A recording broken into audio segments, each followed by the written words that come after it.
The observation deck of the Galactic War College stretched across the entire northern wall of the Central Command facility.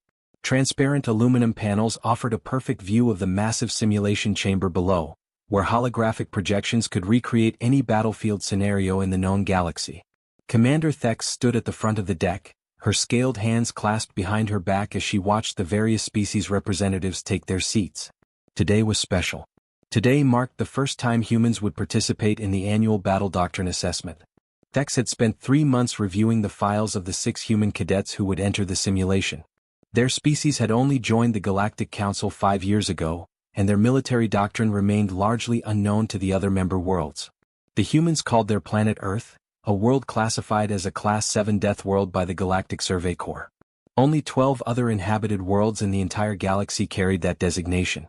The viewing gallery filled with officers and generals from 12 different species. The Velcrin delegation took their seats on the left side, their crystalline bodies refracting the ambient light into rainbow patterns. The Corthan military observers, massive beings that stood nearly 3 meters tall, carefully settled into reinforced seating near the back. Smaller species like the Plin and the Nexari clustered in the center sections, their translator devices humming softly as they conversed among themselves. Below in the briefing corridor, 6 humans waited. They wore standard cadet uniforms, dark blue with silver piping, but somehow they looked different from every other species that had stood in that same corridor over the past decades. Their postures seemed too casual, too relaxed. They did not stand at rigid attention like Velcrin cadets or maintain the ceremonial spacing of Corthan warriors. Instead, they stood in a loose cluster, occasionally speaking to one another in quiet voices. Claire Montgomery led the group. Her personnel file indicated she had graduated top of her class from the Earth Military Academy, specializing in rapid response tactics. She stood at average height for a human, with dark hair pulled back into a practical knot at the base of her skull. Her eyes moved constantly, taking in every detail of the corridor, the equipment, the monitoring systems embedded in the walls. Owen Chin stood beside her, shorter and stockier in build, with close-cropped black hair and a tendency to tap his fingers against his thigh in a steady rhythm. Nadia Kovacs, tall and lean with blonde hair, kept checking a small data pad even though no information updates were being sent during the pre-briefing period. Simon Wright, dark-skinned and muscular, stretched his shoulders repeatedly as if preparing for physical exercise rather than a strategic simulation. Grace Park, the smallest of the group, had sharp features and eyes that seemed to see through walls. Kyle Anderson, red-haired and freckled, kept grinning at nothing in particular. Thex activated the communication panel. Her voice carried into the corridor below. Human cadets, please enter the command briefing room. The 6 humans moved as one unit, flowing through the doorway with a coordination that spoke of extensive training together. They arranged themselves in a semicircle facing the main display screen, their attention focused and ready. Thex descended from the observation deck via the central lift platform, emerging in the briefing room to stand before them. She began the standard briefing protocol. The simulation scenario loaded onto the display screens that surrounded them on 3 sides. A colony world appeared, rotating slowly to show its geography. A single continent with 3 major population centers. Limited defensive installations. A small orbital station. Standard civilian infrastructure. The scenario is as follows, Thex said, her translator converting her native language into the human tongue called English. Your mission is to defend this colony world against an attacking force. The enemy will approach from 3 vectors with overwhelming numerical superiority. You have the colony's existing defenses and a small garrison of troops under your command. The display shifted to show enemy force projections. Red indicators marked 3 separate fleets converging on the colony from different directions. The numbers were deliberately unbalanced. The attacking force outnumbered the defenders by a ratio of 5 to 1. The enemy will begin their assault at simulation start, Thex continued. Reinforcements from the Galactic Defense Fleet will arrive in 72 hours. Your objective is to maintain control of the colony until those reinforcements reach you. You must minimize civilian casualties, preserve critical infrastructure, and maintain your supply lines throughout the engagement. She paused, letting the information settle. Every cadet group that had faced this scenario approached it the same way. They established defensive perimeters. They rationed resources carefully. They fought a strategic withdrawal, trading space for time, falling back from one defensive line to the next over the course of 3 days. Some groups performed better than others, but none had ever truly won. The scenario was not designed to be won. It was designed to test how well cadets managed an impossible situation. This simulation has been used for 14 years, Thex added. It is considered one of the most challenging scenarios in the War College curriculum. Success is measured not by victory, but by how effectively you manage limited resources against superior forces. Your decisions will be evaluated by the observing generals. Do you have any questions? The humans looked at each other. Small gestures passed between them. Owen tilted his head slightly to the left. Nadia's eyebrow rose a fraction. Simon's jaw tightened. Kyle's grin widened. Grace's eyes narrowed in what might have been calculation or amusement. Claire raised her hand in a gesture that seemed almost childlike in its simplicity. Yes, Cadet Montgomery? Thex said. Just to clarify, Commander. We need to hold the colony for 72 hours. That is the primary objective, correct? Thex nodded slowly. Correct. Survival with minimal losses is the goal. The scenario is designed to be extremely difficult. No cadet group has ever achieved a perfect defense. Most groups lose between 30 and 50% of their forces over the 72-hour period. The best performance on record maintained 68% combat effectiveness when reinforcements arrived. Claire glanced at Owen. Something passed between them, a wordless communication that Thex could not begin to interpret. It happened in less than a second. Owen's mouth twitched at the corner, not quite a smile but close. Grace tilted her head slightly, a tiny gesture of agreement or understanding. Simon cracked his knuckles, the sound sharp in the quiet briefing room. Nadia's fingers stopped tapping on her data pad. Kyle's grin transformed into something sharper, more focused. Claire turned back to face Thex. Her expression remained polite, respectful, appropriate for addressing a superior officer. But something had changed in her eyes. A spark had ignited, or perhaps a decision had been made. What if we just ended it? Claire asked. Her tone was conversational, curious, as if she were asking about the weather or the quality of the cafeteria food. Up in the observation deck, 12 alien generals leaned forward in their seats. Thex felt her scales prickle along her spine, an evolutionary response to the presence of a predator. She did not understand the sensation. These were cadets, young and untested. They could not possibly pose a threat. Ended it? Thex repeated carefully. The scenario, Claire clarified. What if we ended the scenario? Would that satisfy the victory conditions? The other 5 humans were grinning now, all of them, and Thex suddenly understood why Earth was classified as a death world. The simulation chamber hummed to life with a sound like distant thunder. Holographic projectors created a perfect replica of the colony world, complete with buildings, terrain, and defensive installations. The 6 humans stood at the command console, their hands moving across the controls as the countdown began. 10 seconds. 9. 8. Commander Thex watched from the observation deck above. Beside her, General Korthos of the Velkrin Defense Forces leaned forward in his seat. They will establish a perimeter first, he predicted. Standard defensive doctrine requires securing the civilian centers before anything else. The countdown reached 0. The simulation began. The humans moved instantly. Not as a single unit toward the colony center, but in 3 separate directions. Claire turned to Owen and Nadia, spoke 2 words that the audio pickups could not catch, and then all 6 cadets were running. Not walking quickly to their posts. Not moving with measured military precision. Running at full speed as if something was chasing them. Claire grabbed Simon's arm and pointed toward the eastern edge of the colony. They sprinted together through the holographic streets, their boots hammering against the solid projection floor.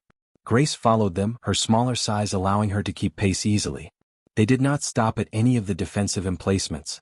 They did not check civilian shelters. They ran straight past the primary command center without even looking at it. Owen and Kyle split off toward the northern section. Nadia went south, alone, moving with a speed that shocked the observers. She vaulted over a low wall, rolled under a scanner array, and disappeared into the industrial sector in less than 30 seconds. What are they doing? General Korthos whispered. His crystalline face reflected the holographic light in confused patterns. On the main display, red indicators showed the enemy forces beginning their approach. 3 fleets, each with dozens of ships, closing in on the colony from different angles. Standard procedure called for the defenders to activate orbital defense platforms, establish overlapping fields of fire, and prepare fallback positions. The humans had done none of these things. Claire and her team reached the eastern sector in under 3 minutes. The simulation had placed an enemy staging area there, a location where attacking forces would establish their forward ammunition depot once they landed. It was deep in enemy territory, far beyond any reasonable defensive perimeter. Claire did not hesitate. She pointed at Simon and Grace, made quick hand gestures, and all three of them moved toward the depot's security systems. In the observation deck, a Korthan general named Vrex stood up from his seat. His massive frame trembled with agitation. They have abandoned the colony center entirely. This is madness. The civilians are completely exposed. Vex said nothing. She watched the display screens showing Owen and Kyle in the northern sector. They had reached an enemy supply convoy that was moving through the simulation, carrying fuel and weapons toward the forward staging areas. The convoy consisted of 6 heavy transport vehicles, each one loaded with enough explosive materials to level several city blocks. Owen did not attack the convoy. Instead, he climbed onto the lead vehicle while it was still moving. Kyle provided covering fire, forcing the simulated enemy guards to take cover, giving Owen the seconds he needed to access the transport's control system. Within 45 seconds, Owen had overridden the security protocols and taken control of the entire convoy. Impossible, General Vrex muttered. The convoy security systems are military-grade. It should take at least 20 minutes to bypass them, even with expert equipment. But Owen was already redirecting the convoy, turning all 6 vehicles away from their designated route and toward the enemy fleet's projected landing zone. Kyle jumped onto the second vehicle, and together they accelerated, pushing the transports far beyond their normal speed limits. Nadia had reached the communication hub in the southern sector. This was a critical piece of infrastructure, the main relay station that connected the colony to orbital defenses and long-range sensors. Every military doctrine in the Galactic War College emphasized protecting communication hubs above almost everything else. Losing communications meant losing coordination, which meant losing battles. Nadia destroyed it in 90 seconds. She did not simply damage it. She accessed the main control interface, uploaded something from her personal data pad, and then physically tore out 3 critical components. The communication hub went completely dark. The display screens in the observation deck flashed red warnings. Multiple generals gasped in shock. She has cut off all defensive coordination, General Korthas said, his voice rising. Without communications, the garrison forces cannot respond to threats. This is a catastrophic failure of basic tactical doctrine. Thex leaned closer to the displays. Nadia had not left the communication hub. She was still working at the console, her fingers moving impossibly fast across the controls. Whatever she had uploaded was doing something to the system, something that spread beyond the colony's network and reached outward. 5 minutes had passed since the simulation began. Claire's team had breached the enemy ammunition depot. The facility's defenses were substantial, designed to withstand a coordinated assault by a full company of troops. Claire, Simon, and Grace went through those defenses like they did not exist. They used shaped charges on the walls, moved through the resulting gaps before the smoke cleared, and took down security systems with a precision that suggested they had trained for this exact scenario 1,000 times. But they had not. Thex had personally designed this simulation only 6 weeks ago. The humans could not have prepared for these specific challenges. Yet they moved as if they had memorized every detail. Simon reached the main storage area first. Rows of artillery shells, missiles, and explosive materials filled the warehouse-sized space. He planted small devices on 4 different support columns, spacing them with exact precision. Claire and Grace provided security, watching the entrances, but no enemy forces arrived to stop them.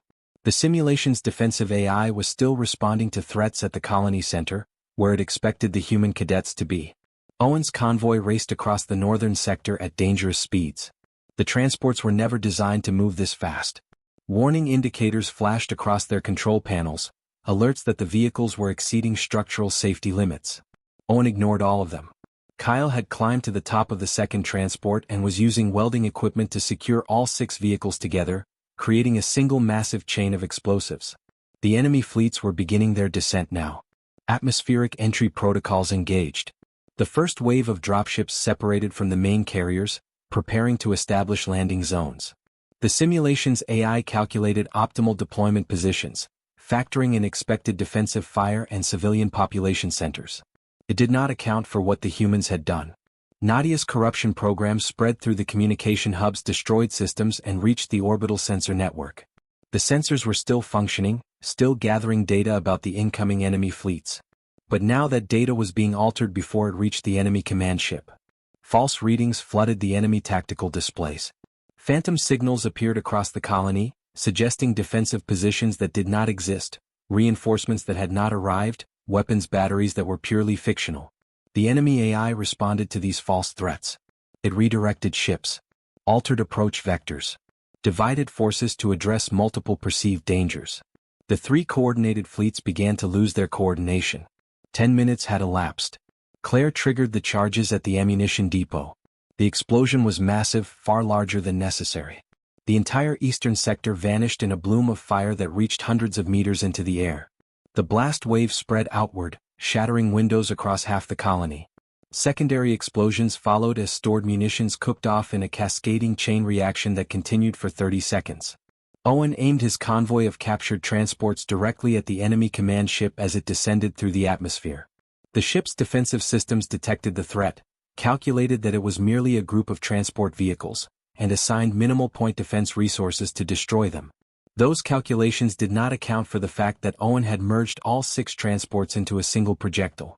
The transports hit the command ship's shields at full speed. The shields held for almost 2 seconds.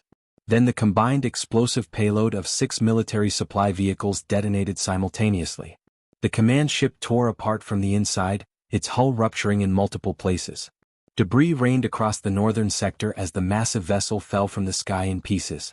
Nadia's false intelligence had caused the 3 enemy fleets to spread out, seeking phantom threats, destroying their own tactical cohesion. Without the command ship to coordinate them, the remaining vessels began emergency protocols. Some attempted to retreat. Others tried to complete their landing operations. Several ships collided as contradictory orders spread through the disorganized fleet. 15 minutes had passed since the simulation began. The simulation chamber's automated systems detected a terminal condition. Victory parameters had been achieved. The enemy command structure was destroyed. The attacking forces were scattered and ineffective. Additional combat would serve no purpose. The holographic projections froze, then faded. The colony world disappeared. The 6 human cadets stood in the empty chamber, breathing hard from their exertion but otherwise unmarked. In the observation deck, absolute silence reigned. 12 generals from 12 different species stared at the displays, trying to process what they had just witnessed. The colony was destroyed. Civilian casualties were estimated at 70%. Critical infrastructure was gone. Supply lines had been deliberately severed. The humans had won. Commander Thex's voice was barely audible, a whisper that her translator almost failed to pick up. They violated every principle of warfare we teach. The conference room filled within 5 minutes of the simulation's end. Generals from 12 species crowded around the circular table, their voices rising in multiple languages before the translators could keep pace. Commander Thex stood at the head of the table, her hands pressed flat against its surface, trying to maintain some sense of order. The 6 human cadets waited in the corridor outside, under guard, though the guards seemed uncertain about what exactly they were guarding against. General Vrex of the Corthan military spoke first, his massive frame towering over the others. This is completely unacceptable. Those cadets destroyed 70% of the civilian population. 70%. That is not a military victory. That is a massacre. General Korthos added his voice, his crystalline form reflecting his agitation in sharp, jagged patterns of light. They abandoned every defensive position. They left the colony center completely exposed. If this had been a real engagement, those civilians would have died in the first 10 minutes of fighting. A smaller delegate from the Nexari Confederation raised one of her 4 arms. The communication hub. They destroyed their own communications. How can any military force coordinate without communications? This violates the most basic principles of warfare. Thex activated the display screens around the room. Data from the simulation scrolled past, showing timelines, decision points, casualty estimates. The numbers were damning.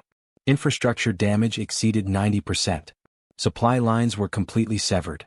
Defensive installations never even fired a shot. I propose we disqualify the human cadets immediately, General Vrex said. This was not a military exercise. This was chaos. Thex touched a control and the corridor door opened. The 6 humans entered the conference room, moving in their characteristic loose formation.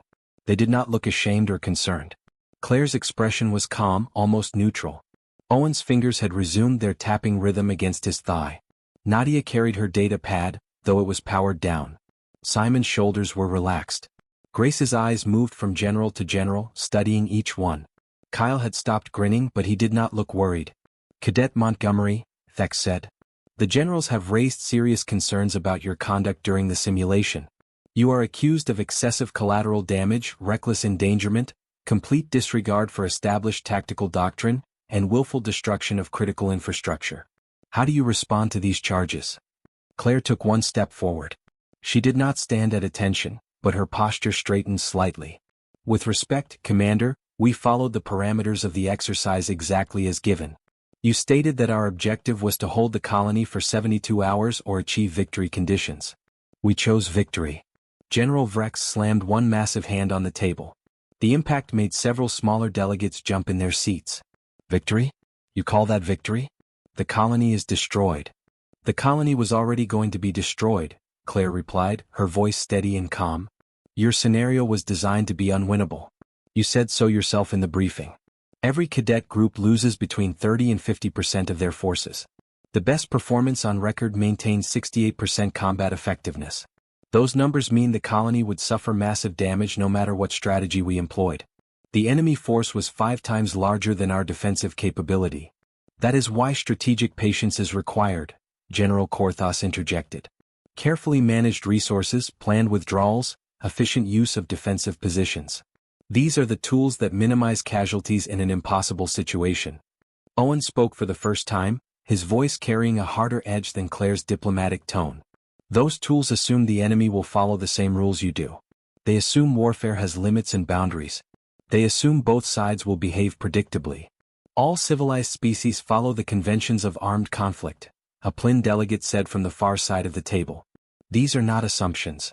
These are laws that govern military behavior across the entire Galactic Council. Simon stepped forward to join Claire. Then you have never fought an enemy that refused to follow those laws. On Earth we have. Many times. And we learned that when facing an enemy who will not follow rules, you cannot win by following rules yourself. The conference room erupted into overlapping arguments. Multiple generals spoke at once, their translators creating a cacophony of sound. Thex raised her hand for silence, but it took nearly a minute for the room to quiet down. Nadia activated her data pad and projected a holographic timeline into the center of the table. Earth's history unfolded in floating images. Battles, wars, conflicts spanning thousands of years. This is asymmetric warfare, she said, highlighting specific events. Small forces defeating larger ones through unconventional tactics. This is guerrilla warfare, where speed and surprise replace traditional military strength. This is our history. This is how humans survived on a world that was actively trying to kill us. Grace added her voice, softer than the others but clear. Every species in this room evolved on stable worlds. Predictable seasons. Manageable weather. Food chains that made sense. Earth is not like that. Our weather can kill in minutes. Our predators hunted us even after we developed tools. Our diseases evolved as fast as we did. Stability was never an option for us. What does your planet's environment have to do with military doctrine? General Korthos asked, though his tone had shifted from anger to something closer to confusion. Kyle spoke up, his earlier grin returning as a thin smile. Everything. On Earth, the concept of acceptable losses is not just military strategy. It is survival instinct. When a storm comes, you do not have time to evacuate everyone. When a predator attacks your village, you cannot save everyone. You make choices. Fast choices. Hard choices. That is barbaric, the Plin delegate whispered. That is reality, Simon countered. Your species developed agriculture on a world with 12-hour days and perfect growing seasons. Ours developed agriculture on a world where floods could destroy entire harvests, where droughts lasted years, where insects could consume everything we planted. We learned to accept that some things would be lost. We learned to focus on survival, not perfection. Claire brought the discussion back to the simulation. You designed a scenario where victory was impossible. Where the only goal was to manage defeat as gracefully as possible. That is not how humans think. When we are told a situation is hopeless, our first instinct is to change the situation entirely. By destroying everything? General Vrex demanded. By removing the enemy's ability to fight, Claire corrected. We did not target civilians deliberately. We targeted the enemy's command structure, their supply lines, their coordination. Without those things, the enemy fleet was no longer a threat. The simulation ended because we achieved total victory over the attacking force. In 15 minutes, Thex said quietly. The room fell silent. Everyone turned to look at her. 15 minutes. That is what troubles me most about this situation. Not the collateral damage, though that is significant. Not the violation of doctrine, though that is serious. But the speed. You made dozens of critical decisions in the first 2 minutes of the simulation. How? Owen met her gaze. How long did it take your people to decide on defensive positions when you ran this simulation? Thex accessed her records. The Velcrin cadets took 40 minutes to establish their initial defensive perimeter. The Corthan team took 32 minutes. The fastest decision-making time on record was 18 minutes by a mixed-species team from the Nexari and Plin forces. 18 minutes, Owen repeated. On Earth, giving the enemy 18 minutes to organize is suicide. Speed equals survival. Always has. Always will. The room descended into argument again. Some generals demanded the humans be expelled from the War College immediately. Others wanted additional simulations to better understand what had happened. A few, including General Korthos, had gone very quiet, their expressions thoughtful rather than angry. Thex raised her hand again, and this time the silence came more quickly. This meeting is adjourned. The human cadets will return to their quarters. The evaluation committee will review the simulation data in detail before making any final judgments. You are dismissed. The humans filed out of the conference room. As the door closed behind them, Thex heard Kyle say something to Owen in English, and Owen's quiet laugh in response. They did not sound worried about being expelled. They sounded like people who had just completed a routine training exercise. After the other generals left, Thex remained alone in the conference room. She pulled up the complete simulation data on the display screens. Every decision the humans had made. Every second of the 15-minute engagement. She began analyzing the information flow, tracking what data the cadets had access to at each moment. 3 hours later, she sat back in her chair and felt her scales prickle again. The humans had operated on less than 40% of the available intelligence. They made their first critical decisions within 8 seconds of the simulation starting, before the main displays had even finished loading all the tactical information. They split their forces without confirming enemy positions. They attacked targets without verifying threat levels. They moved through the simulation like they were reading from a script they had already memorized, except they could not have memorized it. They were not analyzing data and making decisions. They were recognizing patterns and reacting with trained instincts. Like predators. Like prey. Like survivors of a world that demanded instant life or death choices as the price of existence. Thex began writing her report. She had a feeling the War College was about to change in ways none of them had anticipated. Commander Thex sat across from Grace Park in the small interview room. The space was designed for privacy with sound-dampening walls and a simple table between 2 chairs. Grace looked relaxed, almost casual, as if this were a friendly conversation rather than a formal evaluation. "Tell me about Earth," Thex said. "Not the military history. I want to understand the planet itself." Grace leaned back in her chair, considering the question. "Earth is beautiful. It is also actively trying to kill everything that lives on it. Our weather systems can change in minutes. A clear sunny day becomes a thunderstorm that drops lightning strikes across entire regions. Tornadoes form in less than an hour and destroy everything in their path. Hurricanes build over warm ocean water and slam into coastlines with winds that tear buildings apart." Thex made notes on her data pad. "But your species developed technology to predict these events, correct? Early warning systems." "We did," Grace agreed. "But prediction is not prevention. We can see a hurricane coming 3 days in advance, but we cannot stop it. We can only evacuate and hope everyone gets out in time. Sometimes they do not. Sometimes the storm changes direction. Sometimes it moves faster than expected. We make decisions with incomplete information because complete information does not exist." The next day, Thex interviewed Owen Chin. He sat with his characteristic finger-tapping rhythm, though slower now, more thoughtful. Thex asked him the same question she had asked Grace. Owen's answer came quickly, without hesitation. "Your species evolved on stable worlds," he said. "I read the reports. The Velcrin homeworld has weather patterns that vary by less than 5% from year to year. The Corthan world has seasons that last exactly the same number of days every cycle. Even the Plin, who come from a harsher environment, have predictable dry seasons and wet seasons that follow reliable patterns." Thex nodded. "This is correct. Stability allowed our civilizations to develop agriculture, permanent settlements, long-term planning." "Exactly," Owen said. "Patience was rewarded. If you waited for the right season, your crops would grow. If you planned carefully, you could store food for the winter. If you gathered complete information about a problem, you could solve it efficiently. That is how your evolutionary psychology developed. Patience equals survival. He stopped tapping his fingers and placed both hands flat on the table. Earth does not work that way. Our seasons are unpredictable. Some years the rains come early. Some years they do not come at all. Some years winter is mild. Some years it kills half your village. Waiting for complete information meant you were already dead. Our ancestors who hesitated, who wanted to analyze all the data before deciding, they got eaten by predators. They froze in sudden cold snaps. They starved when food became scarce without warning. So human evolution favored rapid decision-making, Thex said. Not just rapid, Owen corrected. Rapid decision-making based on incomplete data. A human ancestor hears a sound in the bushes. She does not have time to investigate what made the sound. She has two choices: run away or stay and find out. The ones who ran away sometimes ran from nothing. But they survived. The ones who stayed to gather more information sometimes discovered it was just the wind. But sometimes it was a predator and they died.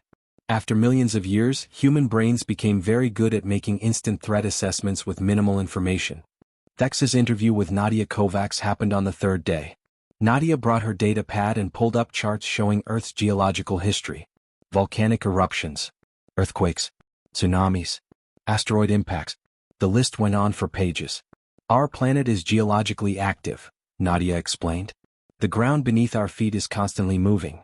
Tectonic plates shift. Volcanoes erupt with little warning. Earthquakes can destroy entire cities in seconds. We have early warning systems now, but they give us minutes, maybe hours if we are lucky. Not days. Not weeks. How did your species survive in such an environment? Thex asked. Nadia smiled, though it was not a happy expression. We learned to accept losses. We learned that not everyone could be saved. When an earthquake hits, you do not have time to evacuate everyone. You save who you can and you mourn the rest. When a volcano erupts, you do not have time to move all your supplies. You grab what is essential and you run. We call it triage. The practice of making quick decisions about who or what can be saved when you cannot save everything. She pulled up another chart, this one showing disease statistics from Earth's history. Our diseases evolved with us. Bacteria and viruses that adapted as fast as we did. Plagues that killed millions. Pandemics that spread across continents. We developed medicine, but the diseases developed resistance. It became an arms race that never ended. Every generation of humans faced new threats that their parents' solutions could not address. This sounds like a nightmare world, Thex said quietly. It is home, Nadia replied. And it made us very good at adapting quickly to new threats. Because on Earth, the threat that kills you is usually the one you did not see coming. Simon Wright's interview focused on Earth's predators. He described animals that hunted in packs, using coordinated tactics. He explained about ambush predators that could wait motionless for hours before striking. He detailed creatures that were stronger, faster, and better armed than early humans. We survived because we learned to think like predators, Simon said. We studied their patterns. We anticipated their movements. We set traps. We used tools. But most importantly, we learned to make decisions faster than they did. A lion decides to attack or not in seconds. Humans who took minutes to decide that same question did not have children. Natural selection is efficient. Kyle Anderson's interview was shorter but no less informative. He focused on human social structures, explaining how Earth's dangers forced humans to develop strong group bonds and rapid communication.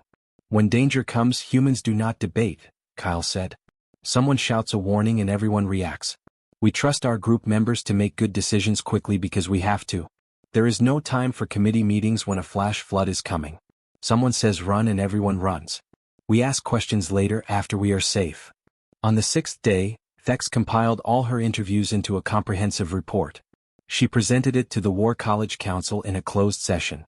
15 council members sat in a semicircle, representing the major military powers of the Galactic Council. Thex stood at the center, her presentation displayed on screens around the chamber.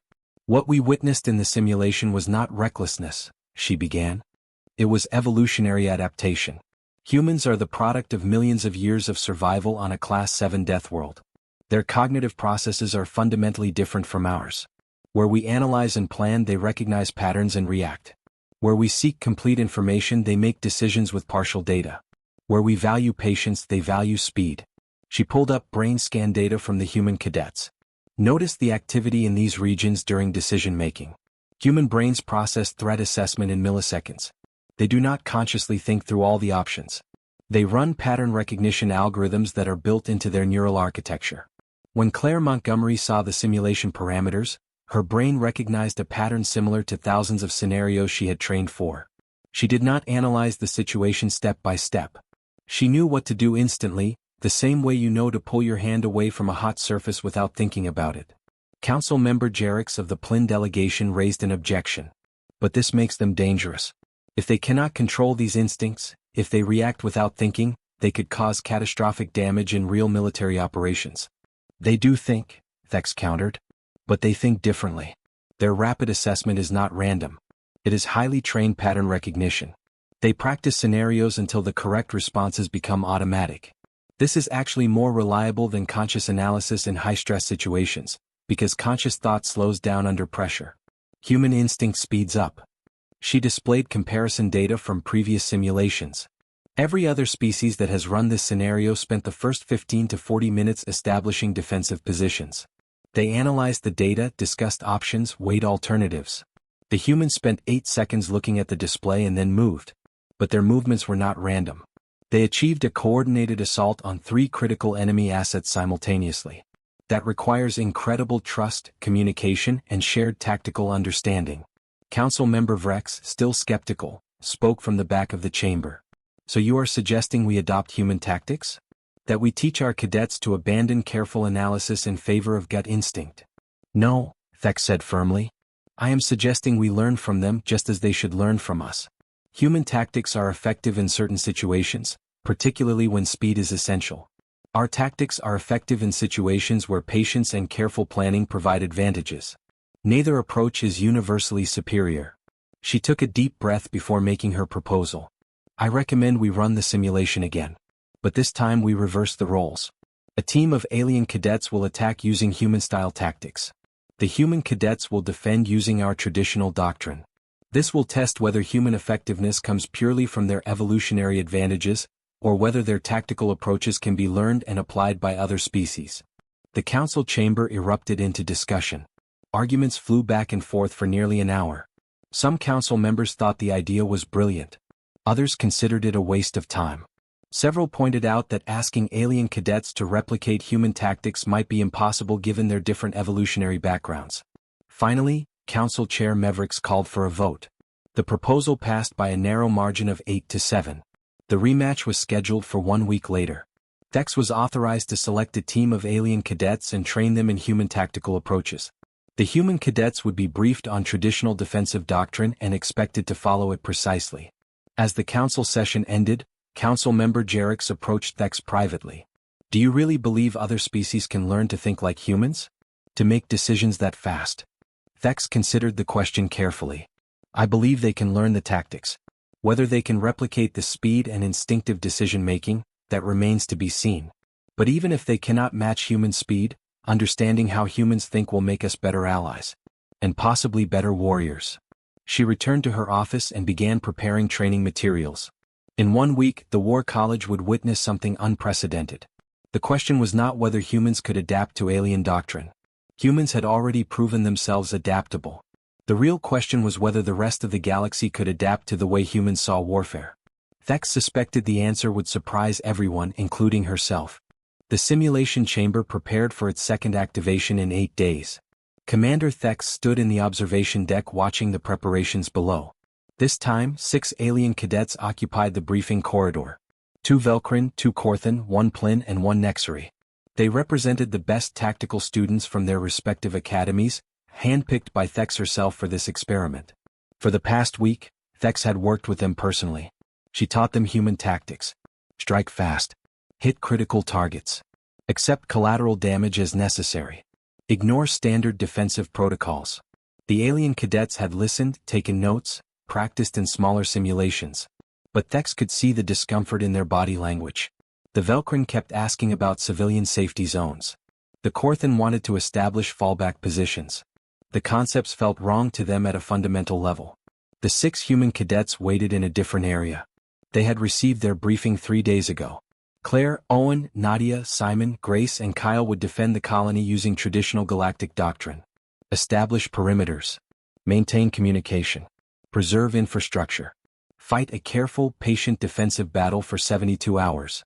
They had studied the doctrine materials without complaint, but Thex noticed they kept exchanging glances that suggested they found the whole thing amusing. General Vrex settled into his observation seat. General Korthos sat beside him. Council members from all major species filled the gallery. Word had spread through the War College about this unusual rematch. Everyone wanted to see what would happen. The countdown began. 10 seconds. 9. 8. The alien cadets reviewed their positions one final time. They had practiced the human approach to this scenario dozens of times over the past week. Split into 3 groups.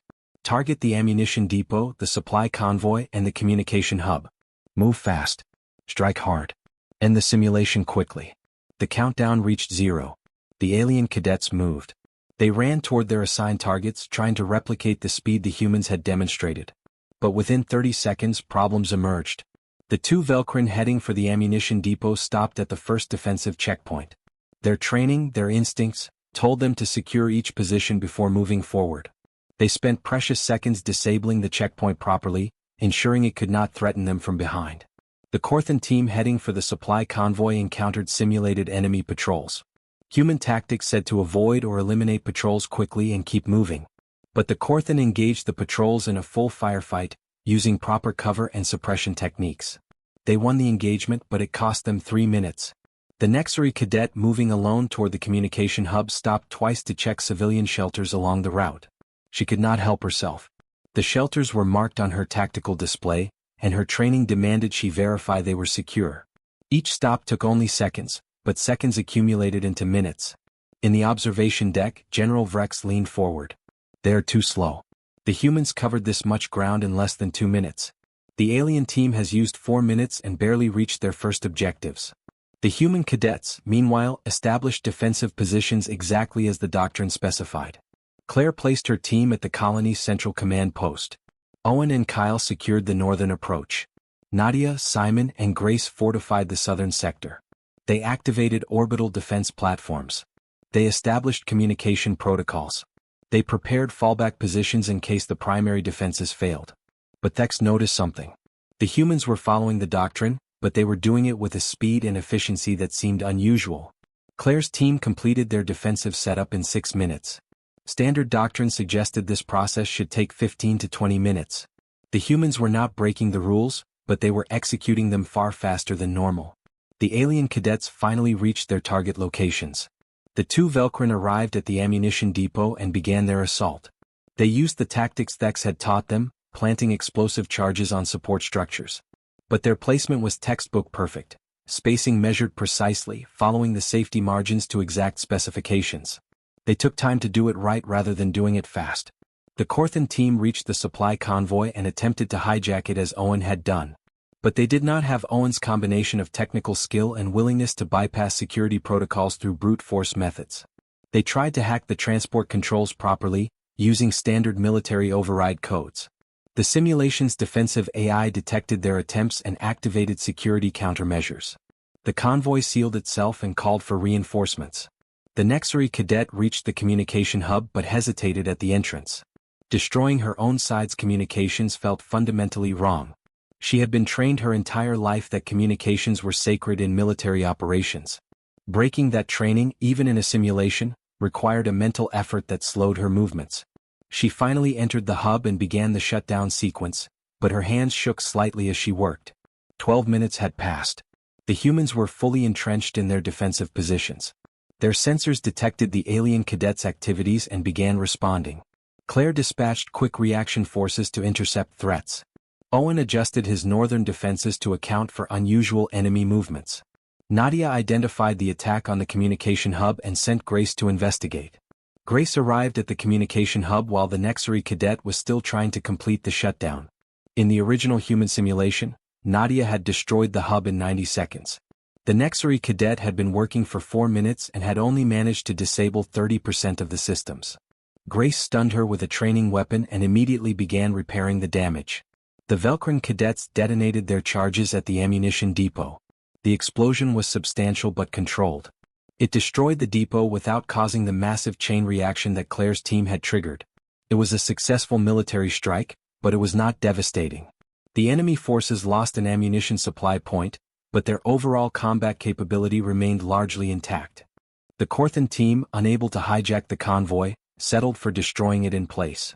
They used heavy weapons to disable all 6 transport vehicles.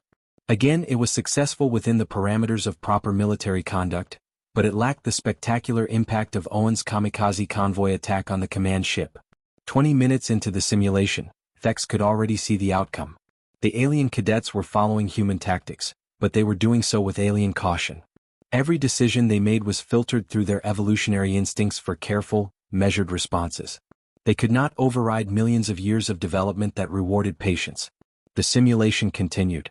The alien attacking force, still coordinated and organized because their command ship remained intact, began their assault on the colony. The human defenders responded with textbook precision. They established overlapping fields of fire. They rotated their forces to prevent fatigue. They maintained communication discipline and followed proper chain of command procedures. But again, Thex noticed the difference. When enemy forces probed the northern defenses, Owen made an adjustment that was not in the standard doctrine manual. He repositioned one squad to create a weak point that appeared vulnerable but was actually a trap. The enemy took the bait and suffered heavy casualties. It was creative thinking within the constraints of defensive doctrine. When the southern sector came under pressure, Nadia coordinated with Simon to execute a fighting withdrawal that drew enemy forces into a kill zone. The maneuver was technically consistent with standard defensive tactics, but the speed and precision of execution went beyond what the doctrine specified. They were not just following rules. They were understanding the principles behind the rules and applying them flexibly. 72 hours of simulation time compressed into 4 hours of real time as the scenario ran its course. The human defense held. They maintained their positions, preserved critical infrastructure, and kept civilian casualties below 20%. When the simulated reinforcements arrived, the colony was damaged but functional. The defending forces had maintained 74% combat effectiveness. It was the best defensive performance in the history of the simulation. The holographic projections faded. The 6 human cadets stood at their command posts, professional and composed. The 6 alien cadets gathered in the attack staging area, looking exhausted and frustrated. They had tried to fight like humans, but their every instinct had worked against them. Thex descended to the briefing room where all 12 cadets assembled. General Vrex and General Korthos joined her, along with several council members. The room was crowded but quiet. What we have witnessed today, Thex began, is the importance of matching tactics to capability. The alien cadets learned human tactical approaches, but they could not execute them at human speed because their evolutionary background did not prepare them for that style of warfare. Conversely, the human cadets demonstrated that they can operate within traditional doctrine when required, but they do so with a flexibility and adaptive quality that goes beyond simple rule following. She pulled up comparative data on the displays. The first simulation ended in 15 minutes with total victory but catastrophic collateral damage. The second simulation ended in 72 hours with successful defense and acceptable casualties. Neither result is inherently better. They represent different approaches to different situations. Claire spoke up. Permission to add something, Commander? Thex nodded. We won the first simulation because speed was our advantage and the scenario had no penalty for collateral damage, Claire said. We won the second simulation because we understood that defensive doctrine exists for good reasons. Protecting civilians matters. Preserving infrastructure matters. We did not abandon the rules. We found ways to be effective within them. One of the Velcrin cadets, a female named Serix, raised her hand hesitantly. I tried to move as fast as the humans. I practiced for a week. But every time I reached a decision point, my mind wanted to analyze, to verify, to confirm. I could not shut off those thoughts. You should not shut them off, Owen said. Those thoughts are what make you good at long-term strategic planning. You do not need to think like humans. You need to understand how humans think so you can work with us effectively. General Korthos stood. I recommend the War College implement a permanent program based on these findings. Not to train aliens to fight like humans or humans to fight like aliens, but to teach both groups to recognize the strengths and limitations of different approaches. The council members conferred quietly among themselves. After several minutes, Council Chair Meverick spoke. The proposal is approved. Commander Thex, you will develop a new course curriculum. It will be mandatory for all tactical cadets regardless of species. Over the following months, the program took shape. Thex named it Adaptive Strategy Under Uncertainty. Human instructors taught alien cadets how to make faster decisions, how to operate effectively with incomplete information, how to recognize patterns rather than analyzing every detail. Alien instructors taught human cadets the value of patience, how to plan for long-term operations, how to minimize casualties through careful coordination. The course became one of the most popular in the War College. Cadets from all species requested placement in the program. The simulation chamber ran constantly, testing different combinations of tactics and approaches. Some scenarios favored speed. Others rewarded patience. The best performances came from mixed teams that could adapt their approach to the situation. 6 months after the original simulation, a new class of cadets assembled for their first battle doctrine assessment. They filed into the briefing corridor, nervous and excited. The observation deck filled with spectators, including several generals who had witnessed the original human simulation. Claire Montgomery stood in the observation deck beside Commander Thex. She wore an instructor's insignia now, having been offered a teaching position at the War College. Thex had insisted that humans should help train the next generation of tactical officers. The countdown began for the new simulation. Thex activated the communication system, her voice carrying into the briefing room below. Cadets, your objective is to defend the colony for 72 hours until reinforcements arrive. Minimize casualties and preserve critical infrastructure. She paused, then glanced at Claire. Claire leaned toward the microphone, a slight smile on her face. Or find another way. We'll teach you both.